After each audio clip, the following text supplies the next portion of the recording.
माननीय अध्यक्ष जी,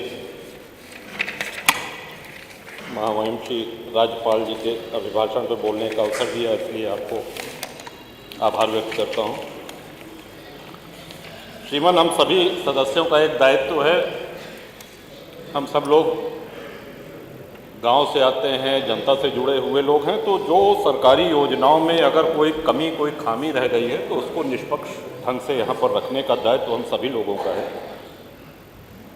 अभी हमारे पहले मनोज पांडे जी कह रहे थे, उनकी बातों को उनसे अपने को संबद्ध करते हुए ये कहूँगा कि एक बहुत बड़ी उपलब्धि पूरे प्रदेश में हुई है कि संगठित अपराध, ऑर्गेनाइज्ड क्राइम का जड़ से सफाया हो गया है। आज पूरे प्रदेश में ऑर्गेनाइज्ड क्राइम नाम की कोई चीज़ नहीं। व्यक्तिगत रंजिश में घटनाएं होती हैं, वो एक अलग विषय है, लेकिन उन घटनाओं के बाद जिस तरह से पुलिस कार्रवाई करती है, उससे बहुत से लोग हतोत्साहित होते हैं। श्रीमान, माननीय मुख्यमंत्री जी ने हम सभी लोगों को ये अधिकार दिया है कि हम अपनी विधायक निधि से असहाय लोगों का उपचार कर सकें। उसमें कुछ नियम अगर शिथिल कर दिए जाएं या सुधार दिए जाएं तो मैं समझता हूं कि काफ़ी लाभ हो सकता है। जैसे उसमें एक क्लॉज है, साध्य और असाध्य रोग। हम लोग जिसके लिए लिखते हैं ये आवश्यक है कि उसका रोग असाध्य होना चाहिए, तभी वो स्वीकृत होगा। उदाहरण के लिए हार्ट, कैंसर, गुर्दा, मूत्र रोग, अस्थि रोग और थैलीसीमिया, ये इसमें वर्गीकरण है। मान लीजिए किसी का बहुत बुरा एक्सीडेंट हो जाए, उसकी हड्डियां टूट जाएं, या अभी हाल में ही ब्रेन ट्यूमर का पेशेंट था, उसको इस लिए नहीं स्वीकृत हो पाई राशि कि ये साहब असाध्य रोग नहीं है। तो जो भी घर वाले हैं वो तो इसी उम्मीद में उपचार कराते हैं कि ये साध्य हो जाए, सध जाए, स्वस्थ हो जाए।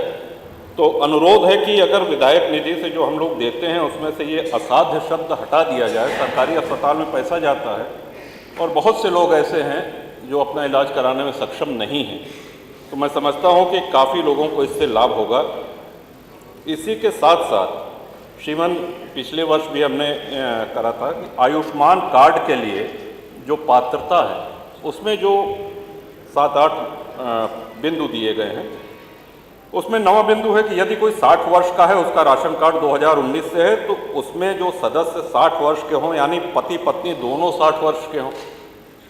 अगली बिंदु में ये लिखते हैं कि जो व्यक्ति 70 वर्ष या उससे अधिक का हो, तो ये भ्रम पैदा करता है श्रीमान। एक और इसमें एक बिंदु है कि परिवार 6 यूनिट का होना चाहिए, यानी कि पति पत्नी हो और उनके 4 बच्चे हों। आज के समय में हम लोग अच्छी तरह से इस बात को समझ सकते हैं कि कौन लोग हैं जिनके 4 से अधिक बच्चे हैं और कितने लोग हैं। तो श्रीमान, ये अगर क्लॉज इसमें से हटा दिया जाए तो मैं समझता हूँ कि असली पात्र व्यक्ति को इसका लाभ मिलेगा। महामहिम श्री राज्यपाल जी ने माननीय मुख्यमंत्री जी के लिए, उत्तर प्रदेश सरकार के लिए कहा कि प्रदर्शन और परिणाम में पूरे देश में नंबर 1 है। सरकार प्रदर्शन तो उत्तर प्रदेश में कर रही है, लेकिन परिणाम पूरा देश ही नहीं, पूरा विश्व देख रहा है और सराहना कर रहा है, प्रशंसा कर रहा है। और ऐसा नहीं है, गांव में सरकार की संवेदनशीलता की भी बहुत प्रशंसा हो रही है। एक छोटा सा उदाहरण भी देना चाहूँगा। एक तरफ जहां संगठित अपराधों का सफाया हो चुका है, एक फिल्म बनी घूसखोर पंडित, उसके निर्माता श्री नीरज पांडे थे और अभिनेता मनोज वाजपेयी थे। एक जाति को इस तरह से अपमानित किया गया।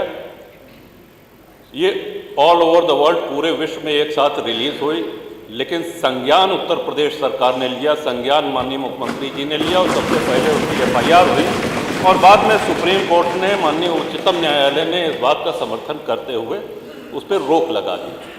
मेरा कहने का आशय ये है श्रीमान कि एक और जहां सरकार दमदारी से काम कर रही है, वहीं संवेदनशीलता का भी पूरा परिचय दे रही है। अपनी बात आगे बढ़ाते हुए श्रीमान, ये सभी माननीय सदस्यों से जुड़ी हुई बातें हैं। National highway authority of India NHAI ने बहुत से एक्सप्रेसवेज का, हाईवेज का निर्माण किया। उसके निर्माण में जो छोटी सड़कें थीं, जहां से उनकी मिट्टी जाती थी, वो क्षतिग्रस्त हो गई हैं और वो दायित्व NHAI का है उसको बनाने का। मैं समझता हूं कि NHAI अपने इस दायित्व का निर्वहन नहीं कर रही है। हम सब लोगों के यहाँ बहुत सी ऐसी सड़कें हैं जो क्षतिग्रस्त हुई हैं।